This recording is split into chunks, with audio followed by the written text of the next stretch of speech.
দক্ষতায় শক্তি এই প্রতিপাদ্যকে সামনে রেখে বেকার শিক্ষা ও প্রশিক্ষণ বঞ্চিত যুব ও নারীদের কারিগরি দক্ষতা উন্নয়ন এবং কর্মসংস্থানের সুযোগ সৃষ্টির লক্ষ্যে সাতক্ষীরায় অনুষ্ঠিত হয়েছে ট্যালেন্ট হান্ট 2026। মঙ্গলবার সকালে সাতক্ষীরা সদর উপজেলা পরিষদ হলরুমে বেসরকারি উন্নয়ন সংস্থা সিডোর বাস্তবায়নে এবং অ্যাকশন এইড বাংলাদেশের সহযোগিতায় 140 প্রকল্পের আওতায় এই কর্মসূচির আয়োজন করা হয়। যুব নেতৃত্বে স্থানীয় পর্যায়ে যুবদের দক্ষতা বৃদ্ধি ও টেকসই জীবিকা নিশ্চিত করাই ছিল এ আয়োজনের মূল উদ্দেশ্য।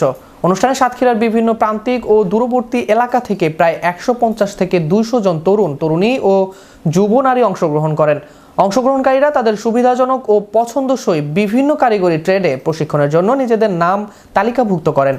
সিডোর প্রধান নির্বাহী শ্যামল কুমার বিশ্বাসের সভাপতিত্বে অনুষ্ঠানে প্রধান ও বিশেষ অতিথি হিসেবে উপস্থিত ছিলেন উপপরিচালক সাতক্ষীরা যুব উন্নয়ন অধিদপ্তর সঞ্জিত কুমার দাস, অধ্যক্ষ technical training centre TTC Apu Howlader, Satkhira Sadar Upazila যুব উন্নয়ন কর্মকর্তা Mohammad Azizul Haque, job placement officer Satkhira technical training centre Mohammad Ariful Islam, Satkhira Sadar Upazila সমবায় অফিসার মুর্শিদ আলম, প্রশিক্ষক মহিলা বিষয়ক অধিদপ্তর মোসা লুৎফুন নাহার বিথি প্রমুখ।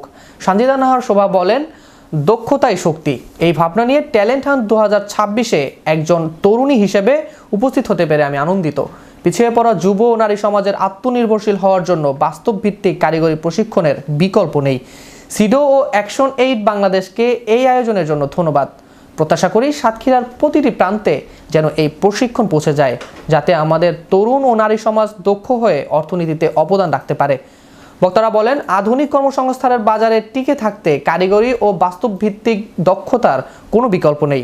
এই উদ্যোগের মাধ্যমে পিছিয়ে পড়া যুব সমাজ আত্মনির্ভরশীল হওয়ার সুযোগ পাবে এবং স্থানীয় অর্থনীতিতে ইতিবাচক ভূমিকা রাখবে।